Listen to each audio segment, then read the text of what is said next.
Bienvenidos al segundo día del 18º encuentro de la jurisdicción ordinaria. Justicia transicional, paz y posconflicto. Especial saludo para quienes nos empiezan a seguir por internet a través de las páginas web de la Corte Suprema de Justicia, la rama judicial, el canal institucional y la cuenta de Twitter @Corte Suprema J, espacios desde los cuales llevamos a ustedes el desarrollo de este Congreso Anual de la Justicia Ordinaria.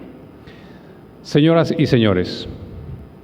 en Camboya, la dictadura del Pol Pot y los Jeremes Rojos exterminaron a casi 2 millones de camboyanos por razones ideológicas en uno de los mayores genocidios del siglo XX.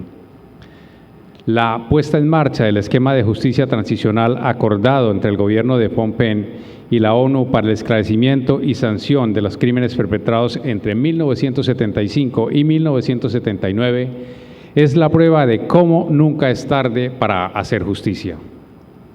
El sistema judicial de transición integrado por un fiscal camboyano, un fiscal extranjero, 17 jueces camboyanos y 12 jueces extranjeros, tiene como prioridad el juzgamiento de los responsables políticos y militares de ese genocidio.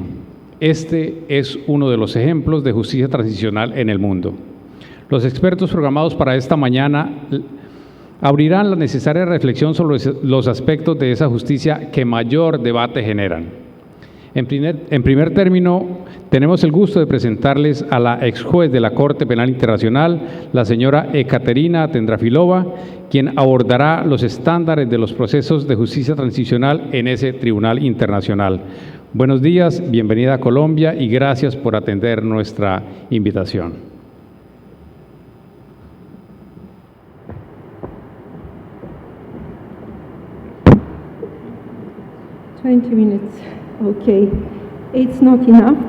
20 minutos claramente no son suficientes porque el tema es muy grande. Así que voy a tratar de seguir el tiempo con mucha precisión. Me quito el reloj para tener muy en cuenta el tiempo. Primero quisiera agradecerles mucho por darme la palabra y también quisiera expresar la gratitud por la invitación a asistir y para hacer mi humilde contribución a este evento tan maravilloso sobre uno de los temas más críticos respecto al proceso de paz en Colombia. Viajé mucho, viajé desde bastante lejos, desde mi país, Bulgaria, hasta Cartagena, porque primero, pues en primer lugar porque estaba muy intrigada sobre el tema de esta conferencia y en segundo lugar estaba también con muchas ganas de conocer este país maravilloso y su gente tan espectacular como ya me lo confirmó mi experiencia. Debo confesar que en ningún momento me arrepiento de ese viaje tan largo. Ayer estuve siguiendo de manera muy de cerca todas las presentaciones y debo decir que estoy enriqueciendo mi conocimiento sobre los diferentes temas que ustedes discutieron aquí ayer durante toda la sesión del día. Estoy de acuerdo y en desacuerdo con algunas de las opiniones y con algunas de las ideas presentadas y en un momento voy a hacer un punto sobre las cosas con las cuales no estoy de acuerdo. Tal vez no estoy de acuerdo por mi falta de conocimiento respecto a los detalles del proceso de paz, pero sí no puedo aceptar que el gobierno le deje el balón en el campo de las FARC y pedirle a las FARC que sean ellos los que identifiquen quiénes son los que tienen la mayor responsabilidad, porque en primer lugar es absolutamente inaceptable, eso demostraría la debilidad del gobierno y yo no creo que ese sea el caso, porque como lo vimos ayer, mucha gente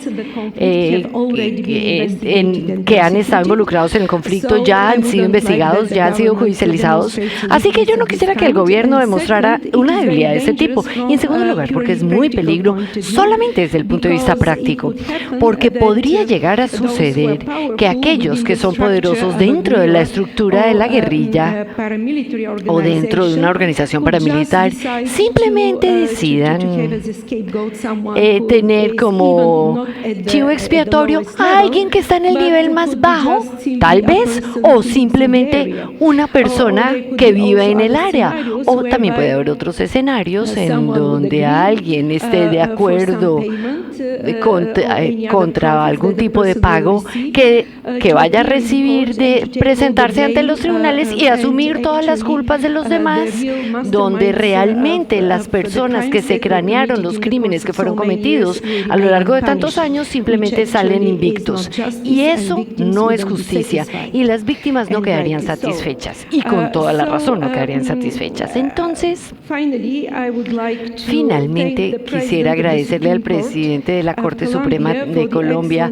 por la excelente organización de esta conferencia y también por reunir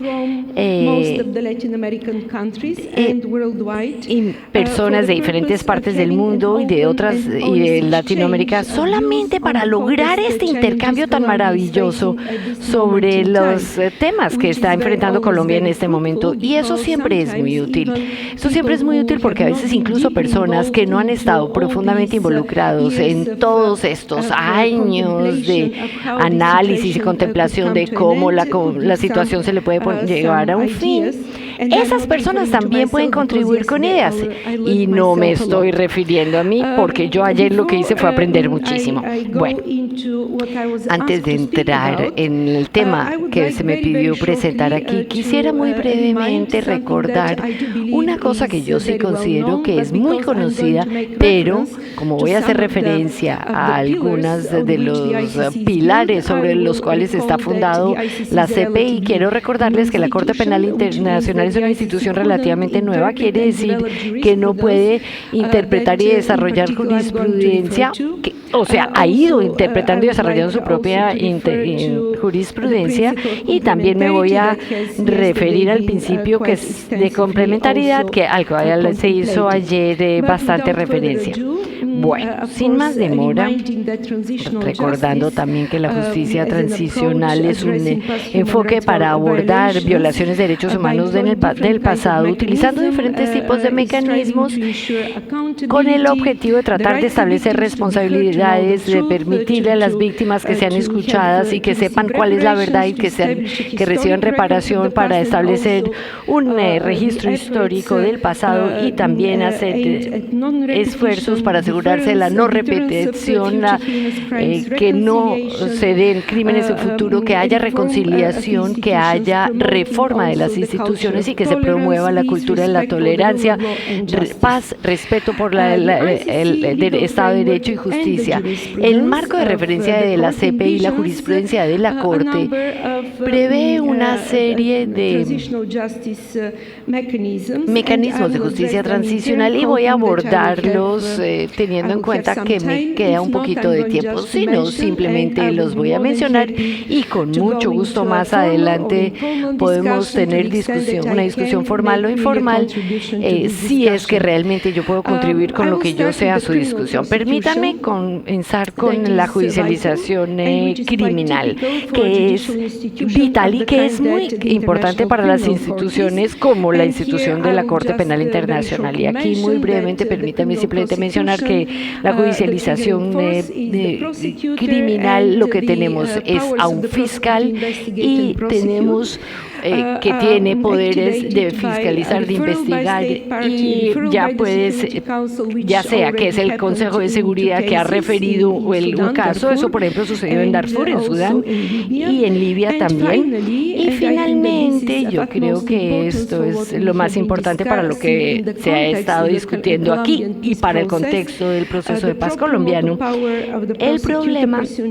del poder del fiscal en el artículo 15 del Estatuto de Roma es que nosotros podemos iniciar nosotros mismos una investigación, o la Corte lo puede hacer. Y ayer me preguntaron con respecto a un punto que hizo el fiscal general en Colombia, que si era correcto, que si el fiscal no se puede hacer por sí solo. Mi respuesta es sí, es afirmativa, porque siempre debe haber una autorización por parte de cualquiera de las cámaras de las salas, y esto es un diseño especial que tiene la Corte por el Estatuto de Roma para impedir en algunos casos, a pesar de las personas de alta integridad que han sido elegidas para estos cargos, cargos por miedo a algunos intereses políticos en los cuales los fiscales puedan estar involucrados. Bueno, al tomar la decisión sobre si comenzar una investigación o una vez una investigación ha sido autorizada y ha comenzado, para pensar en seguir con la judicialización y para llevar el caso a juicio, el fiscal debe considerar una serie de requisitos legales y en todos ellos yo le voy a prestar un poquitico más de atención a la admisibilidad porque fue contemplado ayer y porque pareciera que este fuera un tema que por lo menos deban considerar aquí en Colombia, especialmente aquellos involucrados en el proceso de paz. Al considerar la admisibilidad, el fiscal y la sala tiene que mirar la admisibilidad del caso y de los casos. Hay un criterio bien establecido en la ley, eso fue mencionado ayer varias veces, así que no voy a tomarles tiempo hablando sobre si el país está dispuesto o en capacidad de seguir a realizar una investigación. Y yo creo pues que esto les queda bastante claro porque Colombia es un estado parte desde el año 2002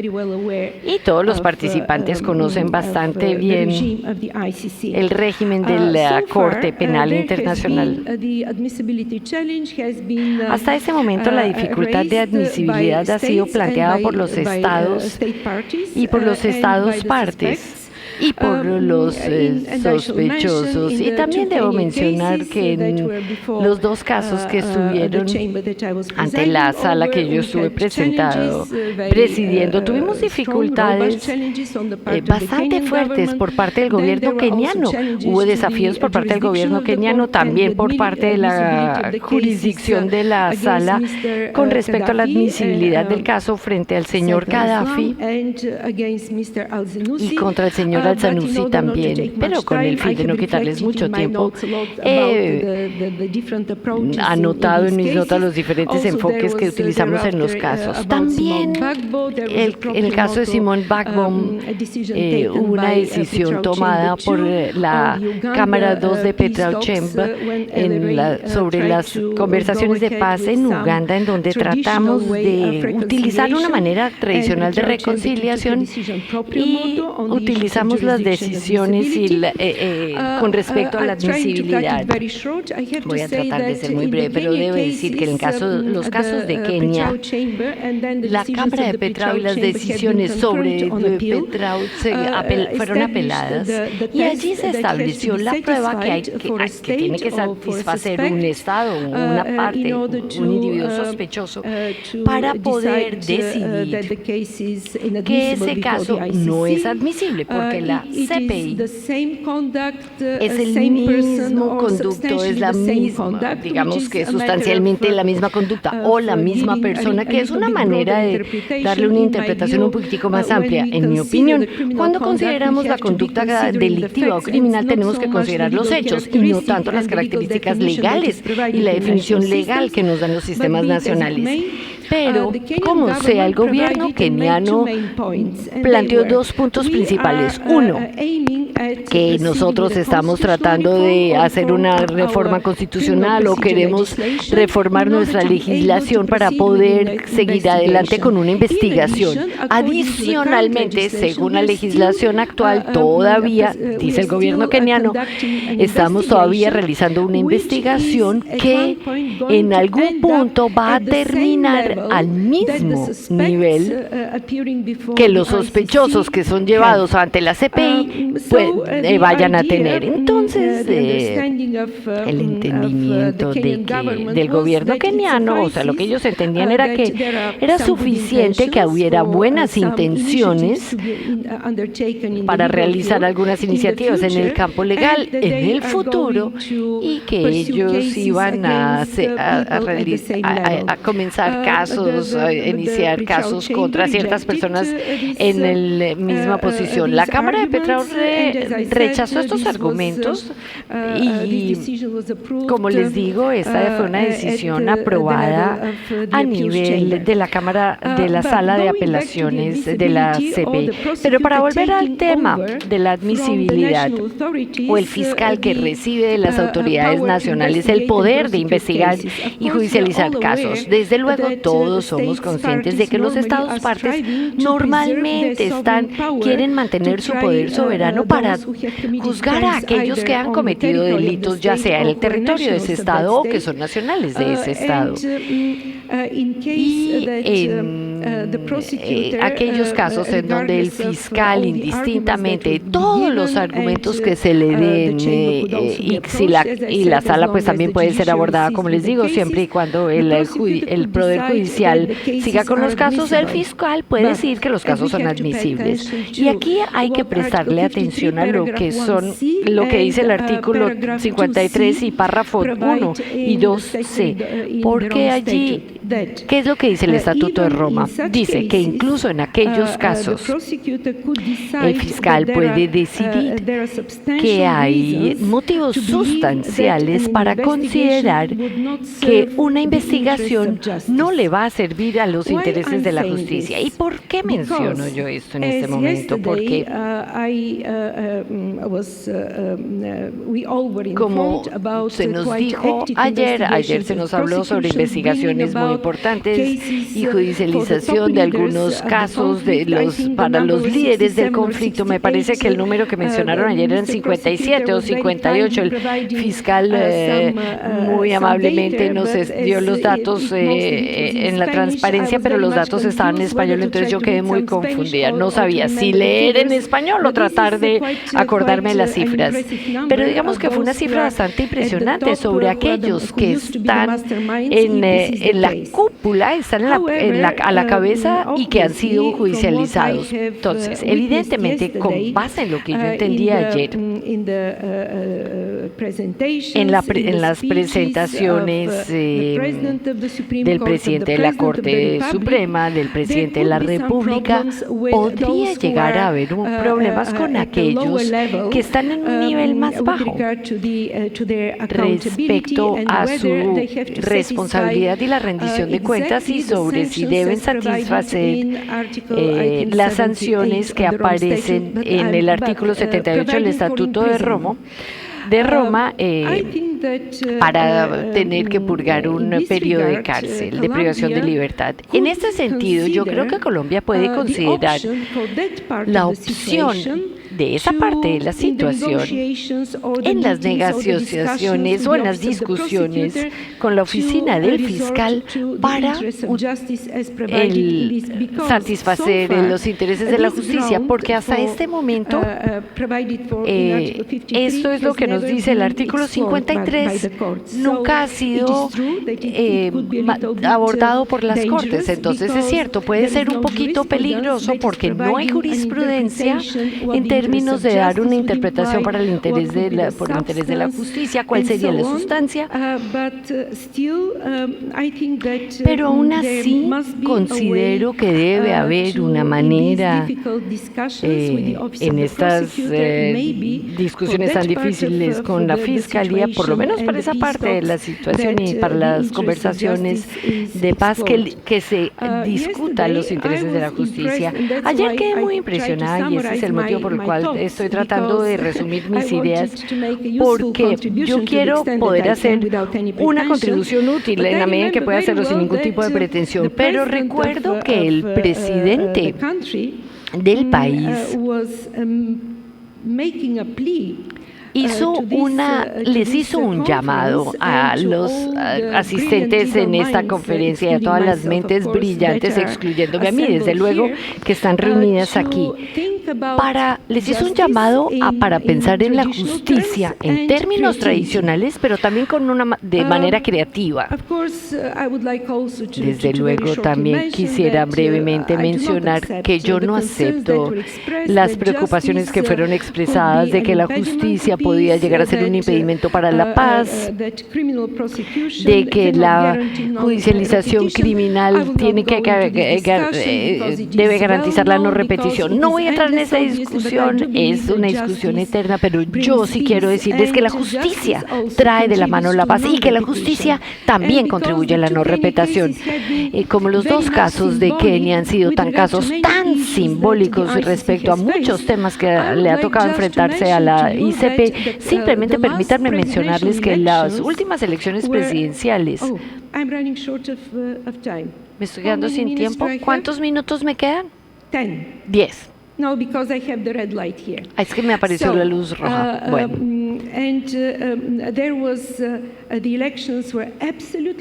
Las elecciones que hubo en Kenia fueron totalmente pacíficas gracias a los casos que se habían llevado ante las personas más altas en la jerarquía del Estado en este momento, el presidente y el vicepresidente de la República de Kenia y los políticos también. ¿Por qué? Porque nuestro trabajo ante la CPI es un trabajo que no se detuvo, es un trabajo continuo para involucrar a diferentes personas en esa lucha con sus rivales políticos. Entonces, no solamente con base en esta experiencia en esta República Centroafricana, con el caso de Mamba, a la cual mi sala también estuvo involucrada, pero también en otras partes, evidentemente, allí la Corte jugó un papel muy importante. Recuerdo una reunión en La Haya en donde un abogado defensor de la República Democrática de Congo se puso de pie y abordó a la Corte de manera muy molesta, y todos los asistentes a esa reunión quedaron sorprendidos porque él dijo: no es suficiente que la Corte Penal Internacional y el fiscal de la Corte Penal Internacional solamente consideren la región de Ituri. Aquí hay que cubrir todo el territorio del país, y eso es absolutamente imposible. Y según mi estatus en ese momento, pues yo no tomé la palabra para entrar en una discusión sobre este tema. Entonces, yo considero que la creatividad, y no soy ni simpática, yo no, o sea, claramente ese es un país, es la palabra que dijo el presidente del país, pero yo quiero hablarles con base en mi experiencia, cuando estuve muy involucrada en el informe de justicia criminal, no solamente en Bulgaria, en mi país, sino en la región también, como experto de la Comisión Europea, y debo decir que a veces me ha tocado encontrarme en momentos muy difíciles en donde todo el sistema estaba colapsando por la cantidad de carga de trabajo que tenía a lo largo de todas las etapas del proceso. El primer paso, la Corte de Casación, la Corte de Apelación, comenzando con casos muy pequeños, desde lo más pequeño hasta lo más grave en el sistema judicial. Y déjenme decirles que tuvimos muchas dificultades porque tradicionalmente los jueces estaban dispuestos a adjudicar de la misma manera porque están pensando en todas las personas que están siendo llevadas ante la justicia, pero al final del día acaban teniendo discusiones muy complicadas. Y se alcanzan a tener de repente 600 procedimientos al mismo tiempo. Entonces, cuando la creatividad se basa en aspectos fundamentales sólidos sobre los pilares, que son los principios del debido proceso, la presunción de inocencia, el derecho a ser escuchado, el derecho a la defensa, etcétera, etcétera, esos nunca pueden ser, nunca se puede hacer un compromiso a la rápida, a la sencilla para afectar de manera arbitraria los derechos de las víctimas. Entonces, en ese sentido, quienes escribieron, redactaron el Estatuto de Roma de manera muy inteligente, adicionalmente a las bases clásicas de que la jurisdicción de la jurisdicción de la Corte y la admisibilidad de los casos ante la Corte, quienes redactaron el Estatuto de Roma pusieron una cláusula de seguridad donde dicen, incluso en aquellos casos cuando son admisibles, si la Corte no queda totalmente satisfecha con las exigencias tan rígidas establecidas por la ley, aún por él se puede considerar el interés de la justicia en este intercambio entre la oficina del fiscal y, desde luego, si el fiscal toma la decisión, la sala relevante siempre debe entrar a jugar un papel. ¿Cómo se puede hacer esto en el contexto de la situación colombiana? Pues tengo un par de ideas, porque yo estoy acostumbrada a resolver problemas y yo consideraría que esto es algo que siempre lo podemos aplicar sin comprometer ningún tipo de valor, porque al final del día, el propósito de la justicia es, y fíjense que estas son las circunstancias específicas que cada país tiene que analizar, y esto lo vimos muchas veces ayer, el presidente también hizo un punto al respecto. Esto es un proceso de justicia transicional muy específico ustedes, porque incluso teniendo en cuenta la singularidad de la condición geográfica de este país, hay sitios en donde tal vez es muy difícil llegar. Yo leí muchísimo sobre Colombia antes de venir, entiendo que hay áreas remotas y yo creo que todo esto se puede tener en cuenta si el proceso de paz está dispuesto a manejar las cosas de manera diferente. Y los victimarios de nivel más bajo se puede pensar en amnistías, pero pues siempre eso puede ser una base legal. Eso es una cosa que quería decirles. 5 minutos más y el siguiente mecanismo es el establecimiento de la verdad y las comisiones de la verdad. Y dentro del marco de referencia de la CPI, las comisiones de la verdad no juegan ningún tipo de papel, no son ninguna entidad paralela de solución de conflictos, pero aparte de eso, y pido disculpas, pero esto la oficina del fiscal lo utilizó muchísimo, y si estoy equivocada, señor fiscal Ocampo, por favor, corrígame si me equivoco, pero la sala fue muy útil para la oficina del fiscal, y después de eso también tengo que decir que fue muy útil para nosotros también, siempre y cuando una comisión de la verdad haya hecho sus tareas de manera adecuada, de la mano con el proceso debido, el derecho internacional humanitario, los derechos humanos, y desde luego nosotros desarrollamos una parte procedural importante en nuestra decisión, en donde hicimos un punto es decir, de que nuestra convicción no se puede basar exclusivamente en los hallazgos del trabajo de la comisión y de cualquier entidad similar de este tipo, sino que sí nos contribuyó con información valiosa, pero sí puede haber algún tipo de evidencia circunstancial, además de la evidencia típica que se presenta en el Estatuto de Roma. Establecer la realidad, la verdad, aparte de las comisiones de la verdad, es un aspecto fundamental, desde luego, y la oficina del fiscal y la rama judicial son muy activos. La ley obliga al fiscal a investigar también todas las circunstancias incriminantes y mitigantes, para investigar todos los hechos, toda la evidencia. Y este punto principal que se hace el artículo 54, párrafo 1 del Estatuto de Roma,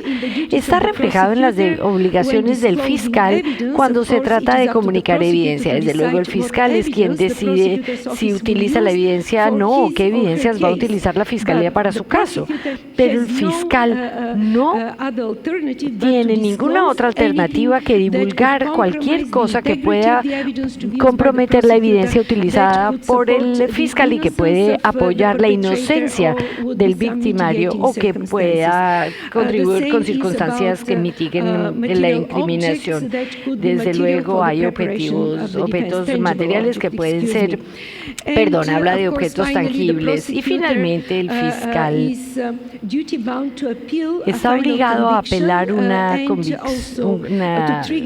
sentencia final y revisar los procedimientos a favor de la persona condenada, porque el fiscal en el diseño de la CPI no solamente es una parte acusadora, un ente acusador que trata de ganar su caso. Fíjense que los fiscales de la CPI son funcionarios de justicia y esto se ha reflejado desde luego en diferentes decisiones de la Corte y desde luego en una serie de documentos académicos. El judicial, la rama judicial no solamente es un observador pasivo en la batalla entre las dos partes del procedimiento. Simplemente permítame mencionar una serie de disposiciones, artículo 6, párrafo 3, igual artículo 65 del Estatuto de Roma, que dicen que la responsabilidad la tiene la sala, la responsabilidad de solicitar la presentación de evidencia que es importante para el establecimiento de la verdad, pero que no haya sido suministrada por las partes. Y las salas no están vinculadas por ningún tipo de discusión o acuerdo sobre la sentencia, sobre los cargos que puedan ser realizados, a la cual se pueda llegar entre las partes. Y en los 2 minutos que me quedan, simplemente permítanme mencionar el tercer tema que es muy importante, sobre el cual puede haber una discusión eterna. Las víctimas en el marco de referencia de la CPI, la participación de las víctimas y la reparación de las víctimas. Sobre la participación de las víctimas, esto refleja la justicia, los elementos de justicia transicional, es ser escuchados, poder participar en el establecimiento de la verdad, poder hablar cuando sus intereses personales sean afectados. Y con respecto a la reparación, la ley se basa en 2 aspectos para la reparación. El primero es la reparación, el orden de reparación contra la persona condenada, y el segundo, que tiene un alcance un poco más amplio, es la parte de entregarle, devolverle la confianza a las víctimas. Y yo pienso que es un aspecto muy importante, porque fíjense que con los recursos limitados tenemos 18 jueces y un fiscal. Es imposible pensar que la oficina pueda cubrir todas las ubicaciones, todas las áreas afectadas. El fiscal entonces va a elegir algunas de las ubicaciones, algunas de los victimarios, y en todos los demás, como lo mencionó ayer el representante del Alto Comisionado, para todos los demás hay mucha tensión en el campo, porque para la gente es muy difícil entender que pues nuestra aldea sufrió, nuestro pueblo también sufrió, incluso sufrió daños mucho más grandes que el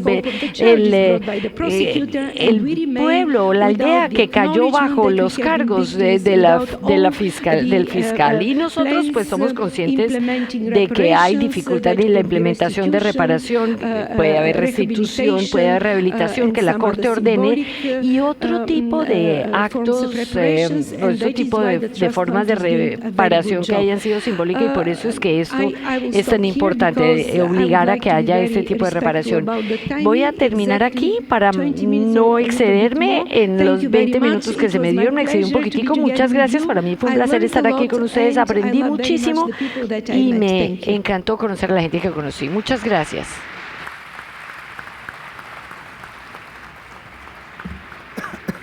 Muchas gracias a la ex juez Caterina Tendrafilova por estar aquí y por acercarnos al conocimiento de la Corte Penal Internacional. A continuación, tenemos el gusto de presentarles al señor Fiscal General de la Nación, doctor Eduardo Montealegre Linet, quien disertará sobre las estructuras de imputación penal y el proceso de paz. Buenos días, señor fiscal. ¿Aló? ¿Me escuchan?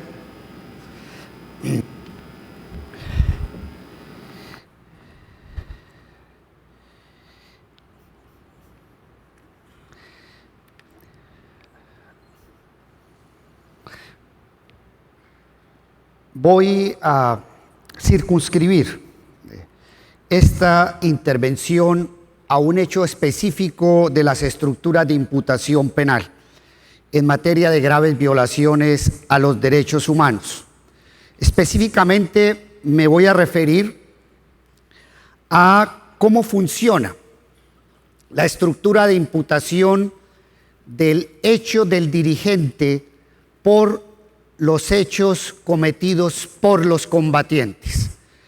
La presentación que voy a hacer a continuación la voy a hacer en la línea de la teoría, de la moderna teoría de la imputación objetiva, fundamentada básicamente en la existencia de posiciones de garante y creaciones de riesgo jurídicamente desaprobados que se concretan en el resultado. Me circunscribo entonces a la responsabilidad del dirigente por los hechos del combate y realizaré la presentación desde el punto de vista del normativismo penal. Durante el siglo XIX, y podríamos decir que durante gran parte del siglo XX, quizá la primera mitad del siglo XX, las estructuras de imputación en derecho penal, independientemente de las escuelas que se desarrollaron durante siglo y medio de evolución desde el XIX hasta mediados del siglo XX, el causalismo, el neocantismo, el finalismo, todas las estructuras de imputación en estos esquemas y en estas formas de entender el delito se basaron fundamentalmente en dos elementos: la causalidad y el conocimiento. Demostrada la relación de causalidad y además el conocimiento o la cognoscibilidad de un resultado delictivo, sobre esas bases, las tres escuelas de pensamiento de derecho penal que en siglo y medio dominaron la dogmática penal se fundamentaron en esos dos grandes pilares: causalidad y conocimiento. Sin embargo, después de la década de 1950, específicamente esto se consolida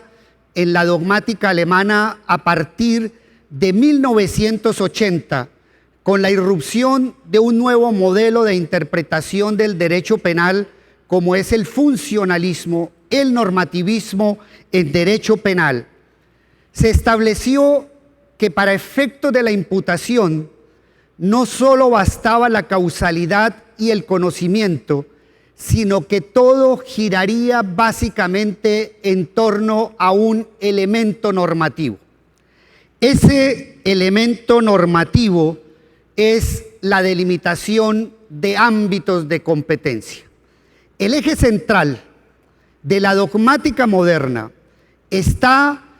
en que las imputaciones en derecho penal se basan específicamente en la delimitación de ámbitos de competencia y delimitación de ámbitos de responsabilidad.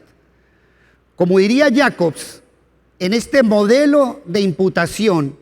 y que recoge específicamente las formas de la estructura social,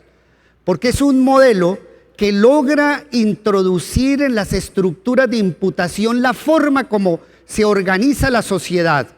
Jacobs dice, hablando de la delimitación de ámbitos de competencia y ámbitos de responsabilidad, que no todo le incumbe a todo el mundo. El médico, cuando hace un tratamiento, responde por la salud y por la vida del paciente, pero al médico no le concierne evitar daños patrimoniales del paciente. El banquero,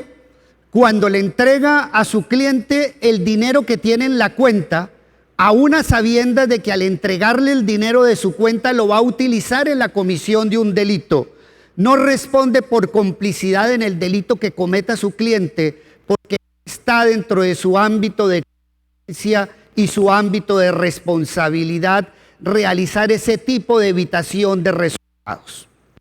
Un ejemplo de la responsabilidad penal del médico nos puede introducir en el entendimiento de cómo funcionan al interior del derecho penal las estructuras de imputación fundamentadas en ámbitos de competencia y en ámbitos de responsabilidad. El cirujano opera y durante la operación el cirujano comete un error técnico porque al operar al paciente utiliza un bisturí que estaba infectado. En este caso, no podemos atribuirle al médico la responsabilidad del resultado de muerte ocasionado con motivo de utilizar un bisturí infectado, porque en el equipo de trabajo no está dentro del ámbito de competencia o el ámbito de responsabilidad del médico cirujano desinfectar el instrumental quirúrgico. Para poder establecer la responsabilidad en el equipo de trabajo médico, tenemos que establecer a qué ámbito de competencia o ámbito de responsabilidad en el equipo de trabajo estaba asignado el deber de desinfección de material. En este caso, en el ámbito de la responsabilidad médica, le corresponde ese deber de desinfección a la instrumentadora, pero no al médico cirujano.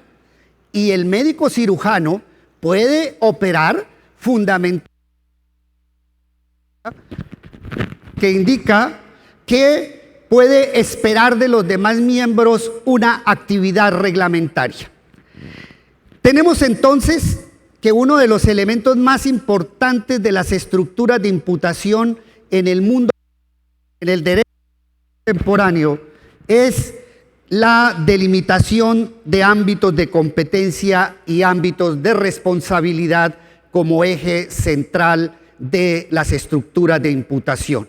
Es decir, es una dogmática penal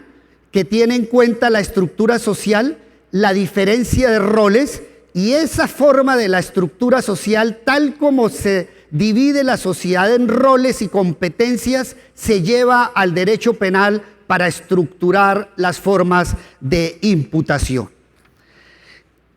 En el ámbito jurídico, esa forma de delimitar ámbitos de competencia y delimitar ámbitos de responsabilidad se ha estructurado a través de una herramienta muy importante, como es la llamada teoría de las posiciones de garante. Las posiciones de garante, que fueron un elemento fundamental en el siglo XIX y a principios en la primera década, en la primera mitad del siglo XX,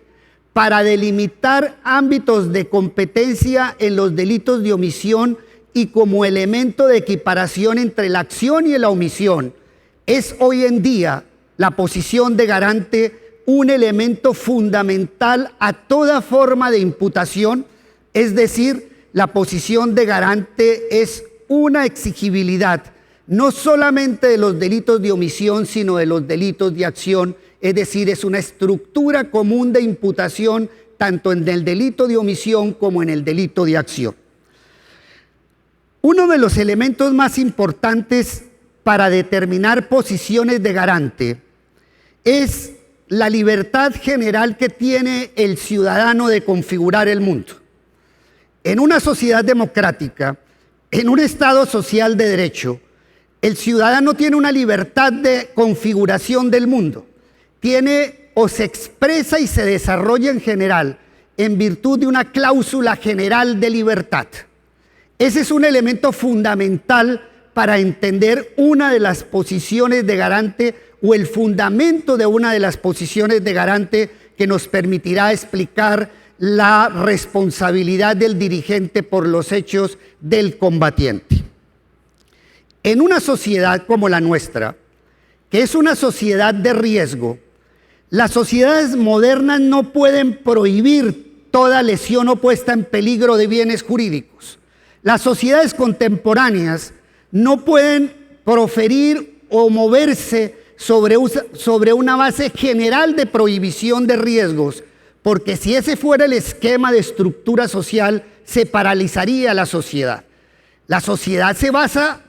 por el contrario, sobre una permisión de riesgos. Se permite la construcción de centrales atómicas, de medicina nuclear, de construcción de alimentos y fabricación de alimentos a gran escala, de transporte masivo, etcétera, etcétera, porque la sociedad no puede crear una cláusula de prohibición de riesgos. En una sociedad como la nuestra, que es una sociedad de riesgos, como la decía Ulrich Beck,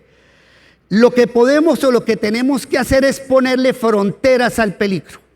Es decir, si bien existe una libertad de configuración del mundo, una posibilidad general de crear riesgos para los bienes jurídicos, porque los bienes jurídicos al interior de una sociedad no son piezas de museo intocables, sino que están permanentemente en la interacción. Si bien existe esa libertad de configuración,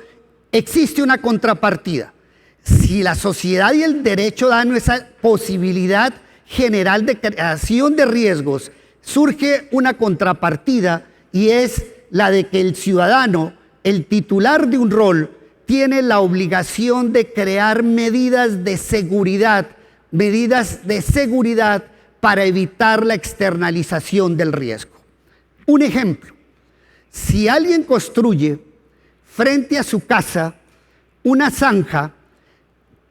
como está creando un riesgo para los bienes jurídicos de los peatones, un riesgo que es absolutamente permitido, tiene que una contrapartida y tiene un deber consecuencial, como es el de crear medidas de seguridad para evitar que el riesgo se externalice. Es decir, tiene la obligación de cercar la zanja, de poner avisos de seguridad para evitar que un peatón caiga en la zanja y se produzca un accidente. En conclusión, debemos tener en cuenta entonces que quien es una fuente de riesgo,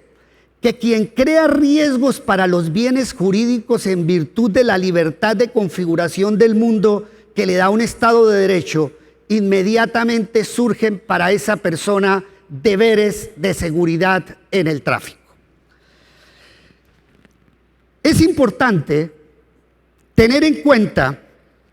que en la dogmática moderna, específicamente en las estructuras de imputación propias del normativismo penal, en las estructuras de imputación propias del funcionalismo, edificadas sobre la moderna teoría de la imputación objetiva, la teoría de la posición de garante,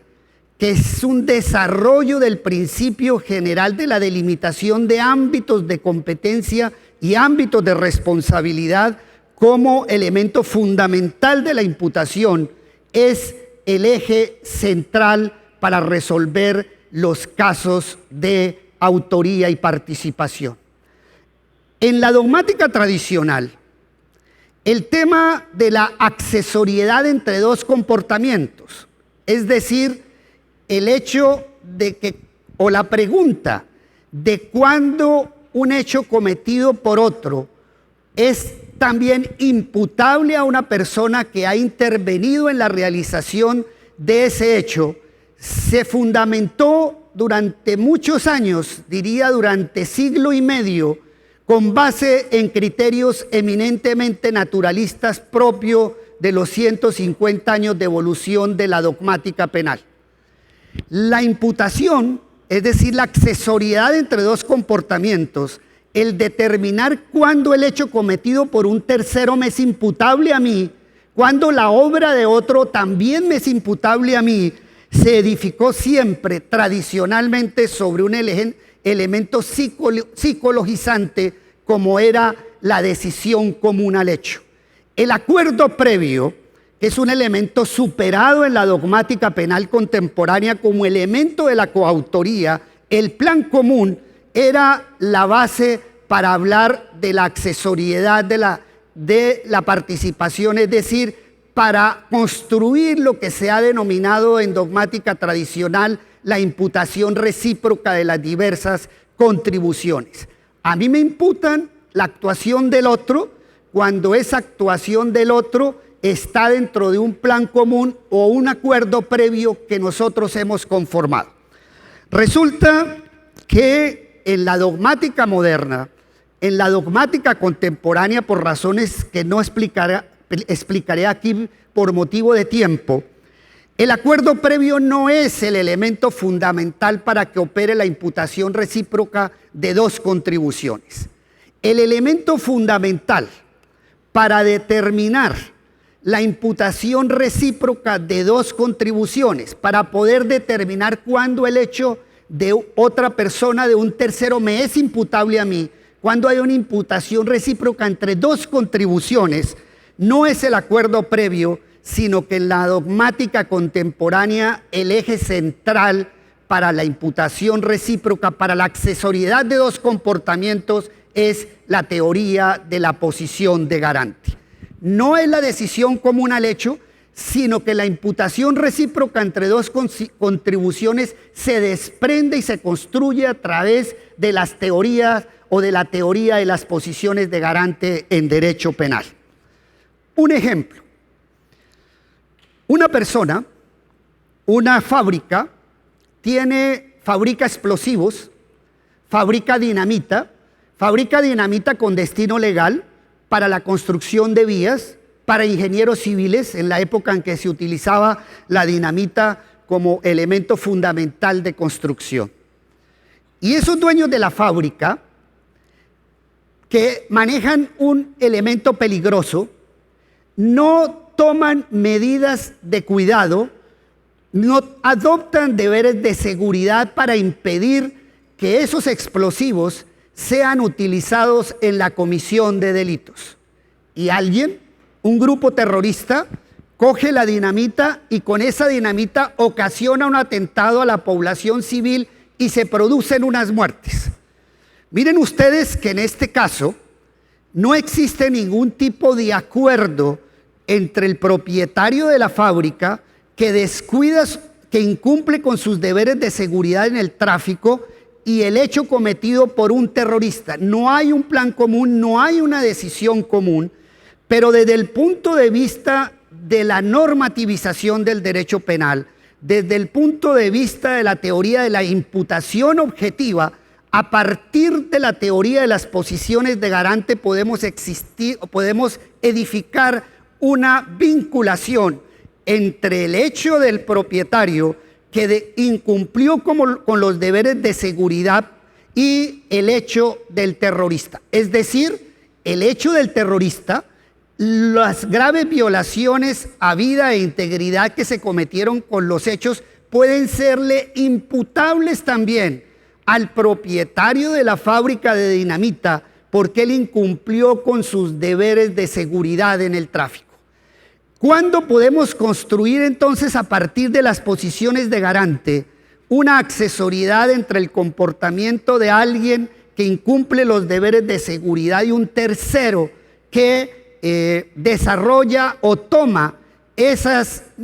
objetos peligrosos y los utiliza para la comisión de un delito? Para poder construir esa accesoriedad es importante tener en cuenta cuál es el alcance de la posición de garante. En este caso,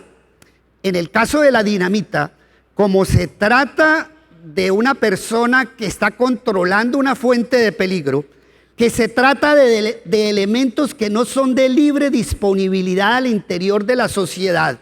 y que por su naturaleza son elementos que pueden ser utilizados precisamente por terceros o por terroristas para ocasionarle daños a terceros, pues el alcance de la posición de garante, de la tenencia de la dinamita, del control de esa fuente de peligro, incluye un ámbito de competencia más amplio que le indica que debe tomar medidas de seguridad especiales para impedir que ese tipo de instrumentos peligrosos pueda ser utilizado por un tercero en la comisión de un delito. En este caso,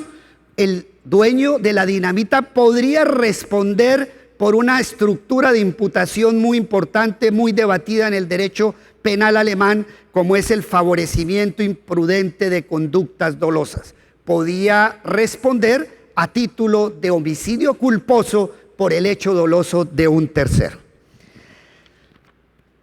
Este elemento de la teoría de la imputación, de la existencia de posiciones de garante y sobre todo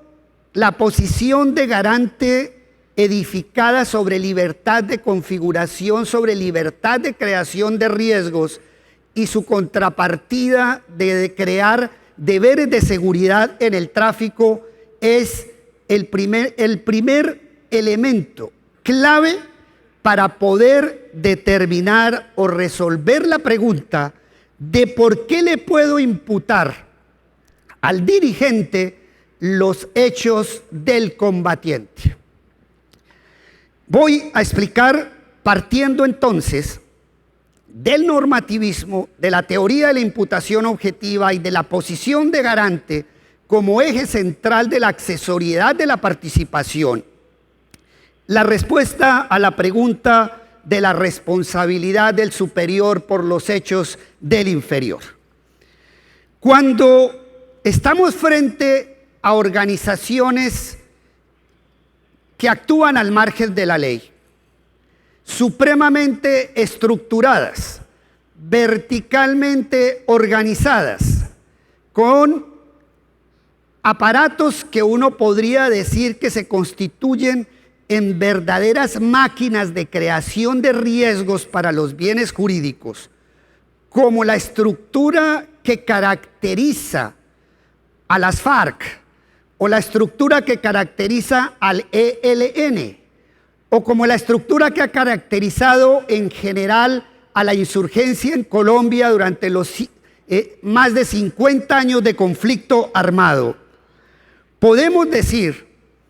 que los dirigentes son garantes de la evitación de los resultados cometidos por la máquina peligrosa que ellos han organizado, que los máximos dirigentes son garantes de la evitación de riesgos y de la evitación de delitos que comete la máquina peligrosa a través de sus combatientes. Porque indiscutiblemente el dirigente que conforma esta estructura, una estructura similar a la forma como se organizan las organizaciones legales como la fuerza pública, con estructuras, con manejo de armas, pues indiscutiblemente podemos decir que el dirigente tiene una posición de garante, porque ese dirigente ha creado un riesgo, ese dirigente a través de la creación de esa máquina peligrosa tiene el control de una fuente de peligro. Y a ese dirigente que debe ser tratado como ciudadano, que no debe ser tratado como enemigo, ese dirigente también tiene unos deberes y es destinatario de la imputación, y como ciudadano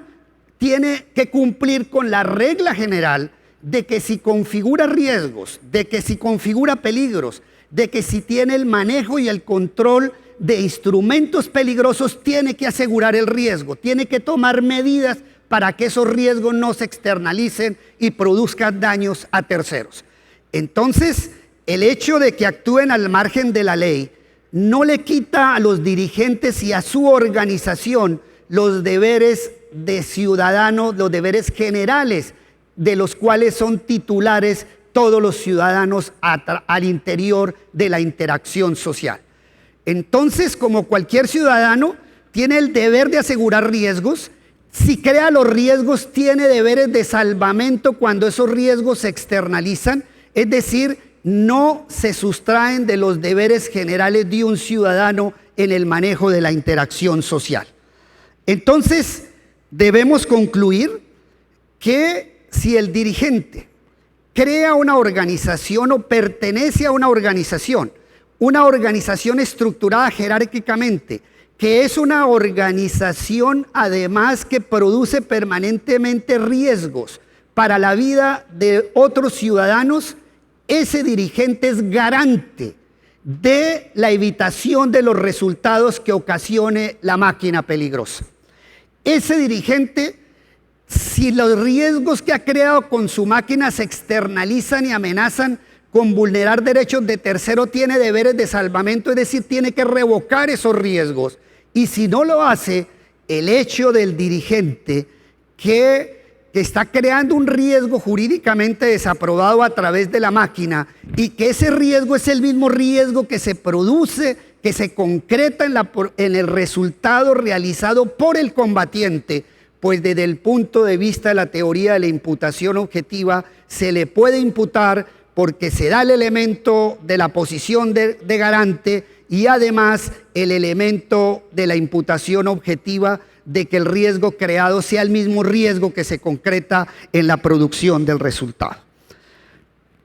Analizado brevemente el tema de ámbitos de competencia y responsabilidad en el derecho penal como elemento fundamental de la imputación, analizado el tema de cómo estudiamos la posición de garante del dirigente en virtud de la libertad de organización, lo que Jacobs llama posición de garante en virtud de organización, tenemos que estudiar también otro elemento fundamental de la imputación objetiva, como es el tema de la relación de riesgos. Hay tres elementos fundamentales en la dogmática contemporánea para poder imputar conductas o imputar resultados predicables tanto de los delitos de acción como de los delitos de omisión. En primer lugar, la existencia de una posición de garante, es decir, una dogmática penal fundamentada en la delimitación de ámbitos de competencia y ámbitos de responsabilidad. En segundo lugar, que el sujeto cree un riesgo jurídicamente desaprobado, porque los riesgos permitidos no son riesgos imputables. Y en tercer lugar, que el riesgo creado por el sujeto sea el mismo riesgo que se concreta en la producción de resultados. Para terminar, voy a desarrollar muy brevemente el tema de cómo opera la teoría de la realización de riesgos propia de la moderna teoría de la imputación objetiva en la imputación al dirigente de los hechos cometidos por el combatiente. Uno de los elementos fundamentales de la moderna teoría de la imputación objetiva es que no basta con la causalidad para realizar una imputación. La causalidad por sí sola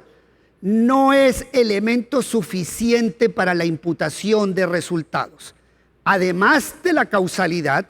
es necesario la creación de un riesgo, y es un riesgo además que debe ser el mismo que se concreta en la producción del resultado, es decir, tiene que existir una relación de riesgo. Si el riesgo que crea el sujeto no es el mismo riesgo que se concreta en la producción del resultado, ese resultado no le puede ser imputable. Por ejemplo, en un accidente de tráfico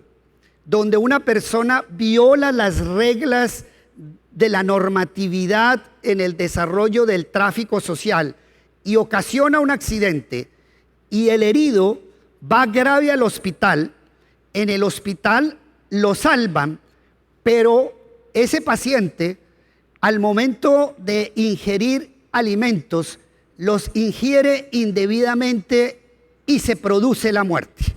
como sucedió en un caso algo parecido en Alemania frente a alguien que como consecuencia de un accidente es llevado al hospital y una vez recuperado el tratamiento médico esa persona toma una sopa y al tomar la sopa ingiere indebidamente el alimento y se produce la muerte. En estos casos, ¿por qué razón no le podemos imputar a la persona que ocasiona el accidente la muerte de la persona que fallece debido a que ingiere indebidamente un plato de sopa? Sencillamente porque el riesgo que ha creado el sujeto no es el mismo riesgo que se concreta en la producción del resultado, sino que es un riesgo distinto. Creo que para explicar el tema de cómo opera en estructuras de imputación a organizaciones criminales, a organizaciones al margen de la ley, a organizaciones verticalmente organizadas, el tema de la realización de riesgos y más exactamente frente a graves violaciones a los derechos humanos, creo que uno de los ejemplos más interesantes de la vida reciente del país es el caso de Machuca. Como ustedes saben muy bien, El 18 de octubre de 1998, en un corregimiento de Antioquia, un comando del Ejército de Liberación Nacional colocó una fuerte carga de explosivo, un artefacto supremamente poderoso en el oleoducto Cusiana-Coveñas. Y resulta que ese oleoducto estaba en la cima de una colina y fue de tanto impacto el poder explosivo de lo que colocaron allí para dinamitar el oleoducto, que hubo un derrame de líquido de petróleo. El petróleo bajó rápidamente por la colina y cayó a un río y permeó todo el río, y ese río conducía al corregimiento de Machuca. De un momento a otro el petróleo invadió el río y a través del río, partiendo de una colina, el petróleo se produjo una conflagración de grandes proporciones en el corregimiento de Machuca, donde murieron 100 personas, 30 personas estuvieron heridas. Entre personas muertas y heridas se encontraban niños, ancianos, jóvenes, y además se destruyó casi por completo toda la población. Este dramático caso es un caso supremamente importante para determinar cómo puede o cuáles son las reglas para estudiar el tema de la realización de riesgos frente a hechos cometidos por organizaciones, por la insurgencia, y cómo esos riesgos se los podemos imputar a los dirigentes. La pregunta aquí es, ¿podemos imputarle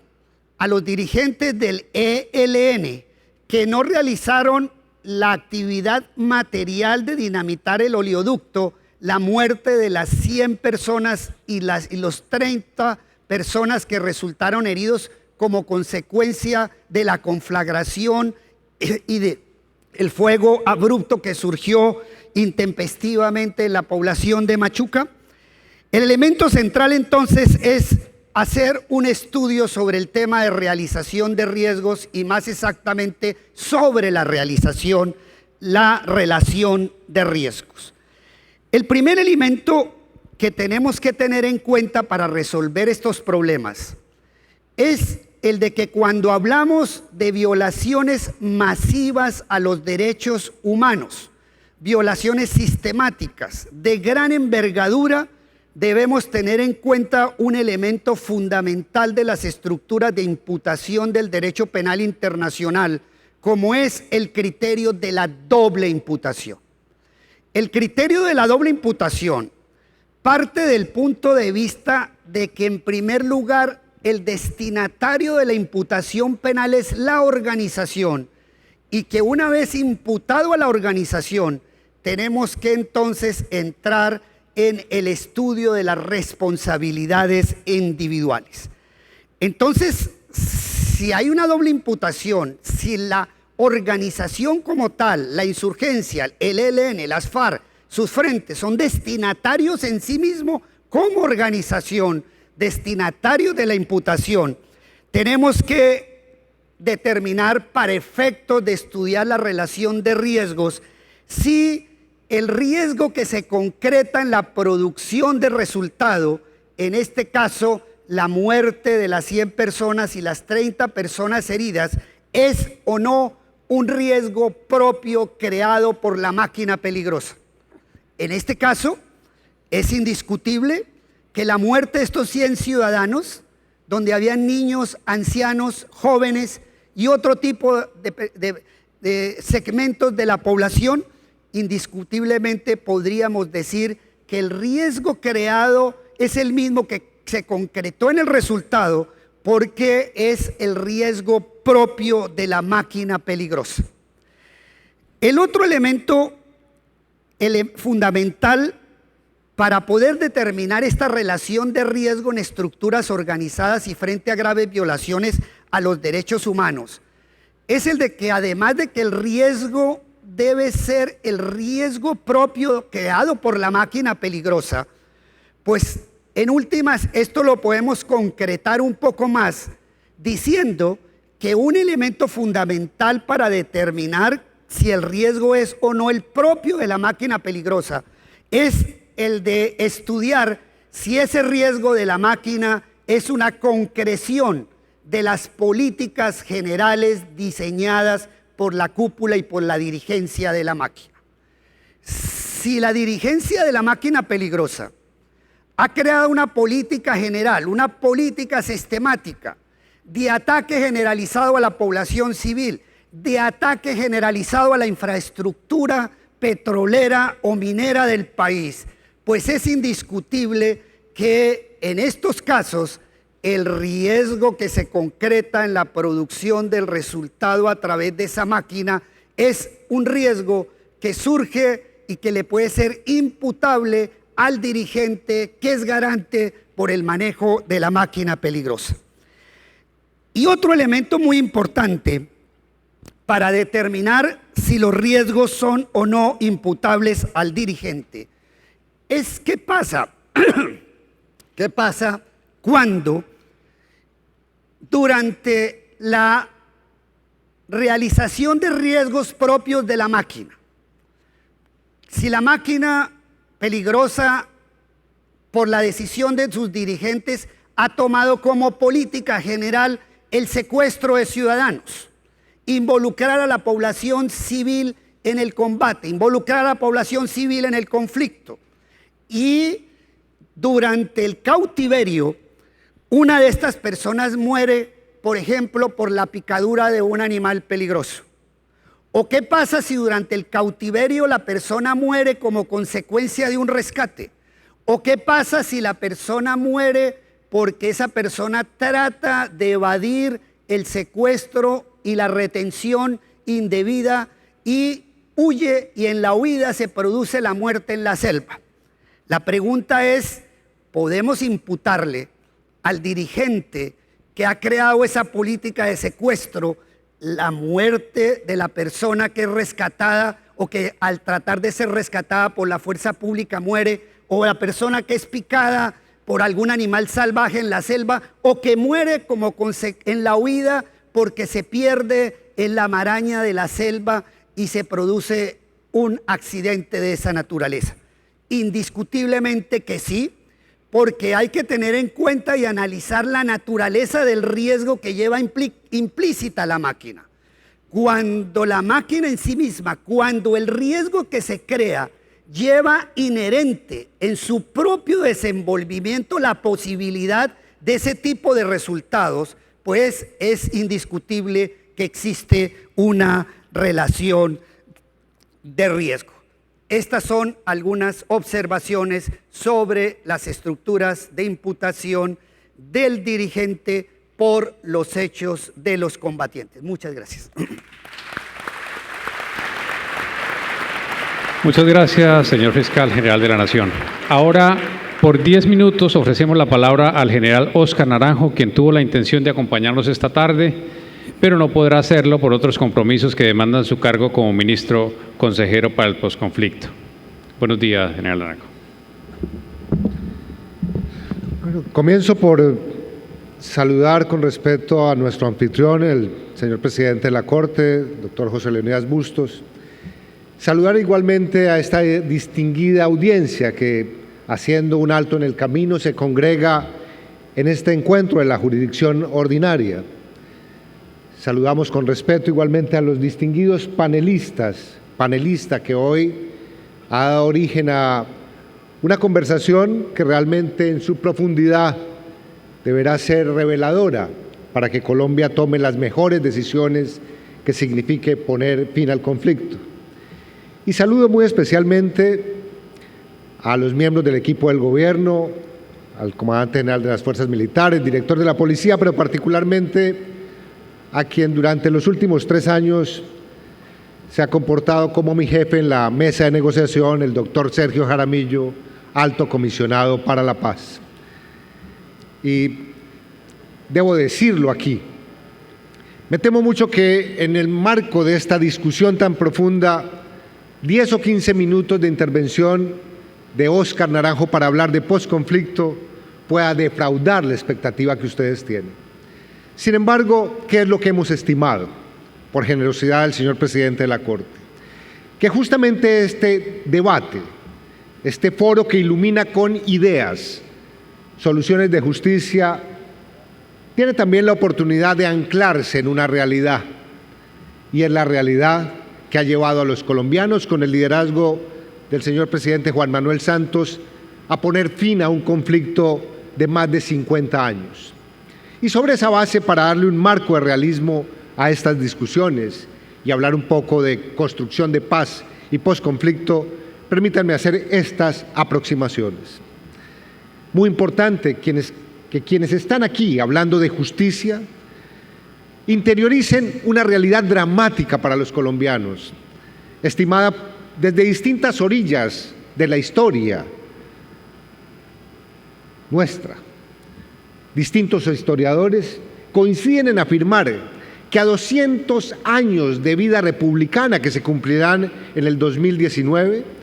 Colombia ha padecido la violencia durante cerca de 150 años alrededor de distintos conflictos armados. Y señalo esto para indicar que la decisión y la voluntad de los colombianos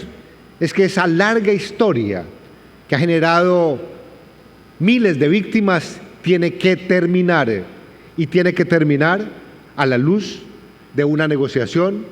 que nosotros esperamos, en medio de todas sus imperfecciones, es hoy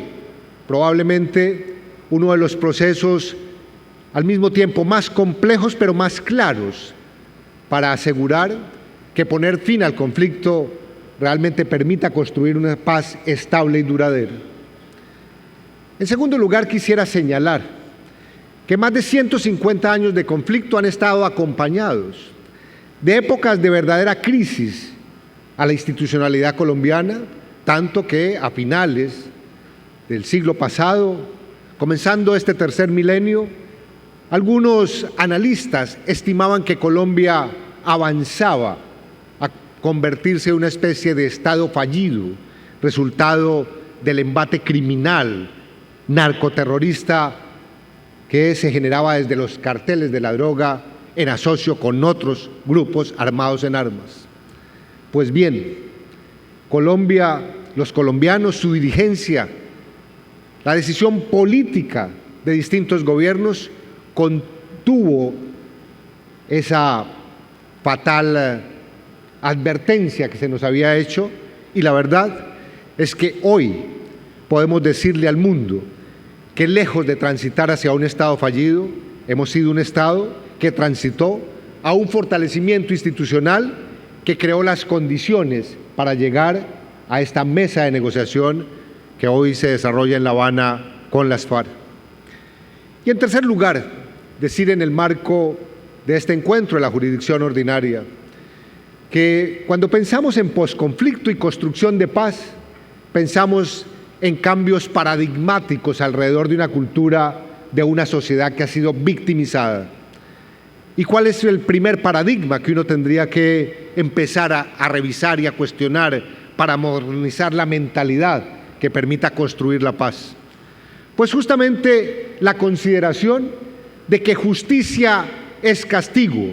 y de que justicia es exclusivamente aplicación del derecho penal. La verdad, hoy, cuando el mundo, gracias a la contribución de los expertos que nos acompañan aquí muchos, ha dado lugar a un sistema de justicia transicional para superar los conflictos, el primer paradigma que deberíamos traer a la mente de los colombianos es que superar el conflicto, poner fin al conflicto, significa asumir con toda integridad los valores, los principios y las categorías de la justicia transicional, que para nada significan impunidad.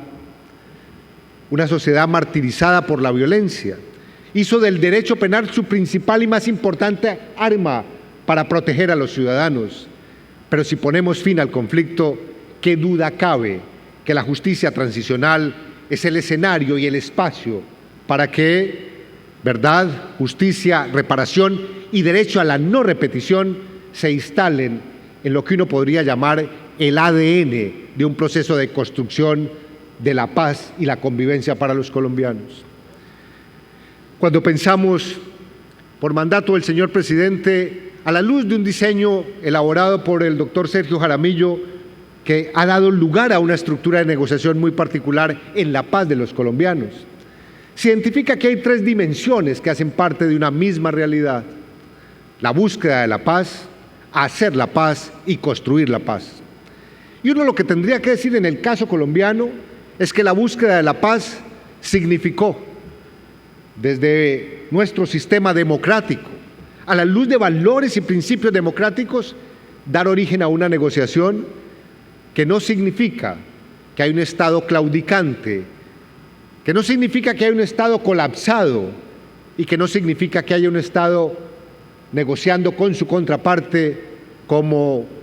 una manifestación de un Estado totalitario, autocrático, y por el contrario, estamos en esa mesa de negociación